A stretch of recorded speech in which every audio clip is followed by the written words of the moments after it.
Sinukat yun na yung haba at saka lapad, sukatan mo muna yung gutter. I-drawing mo ngayon yung gutter. Diba? So, yung design ng gutter mo ay ito. Tapos yung lalim niya. Dito ka mo kasi man. Ganun mo siya. Ayan.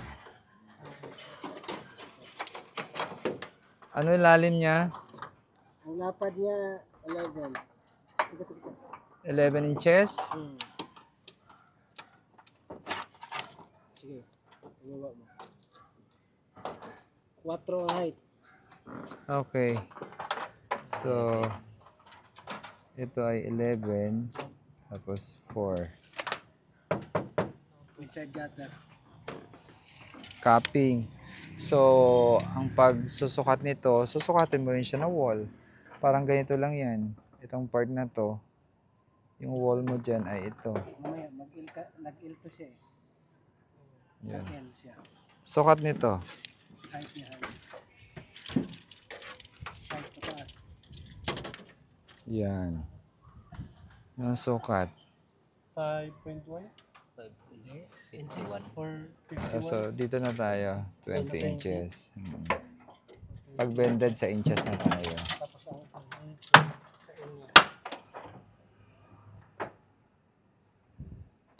Yung sa baba, 11. 11. 11 inches. So, yung capping, ilan? 1.25. Tama?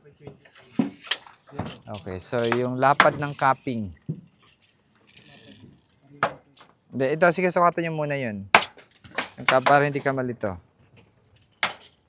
Pero kasi, kahit hindi mo na ito sukatan yan, dahil may sukat ka na dito. So, same lang yan. Siyempre, nakakaya naman sa supervisor nyo. Pero ako yung expert. Kung ako, hindi ko nasusukatan yun. Ha? 2.80. Okay, next. Ang susukatan mo ito ang capping. Ito yan, oh. Tingnan mo, ha. Gawin mo dyan. 7. Ayan, kasi wall yan. 7 inches. Ito, assume mo na lang yan. Basta, yung height nito ay 20 inches. Nagbabari siya 20 at saka 11. 11 yun, itong 20. Tama? Okay, so yun. Ano dito sa side? Okay. So, standard na yan. Alright. So,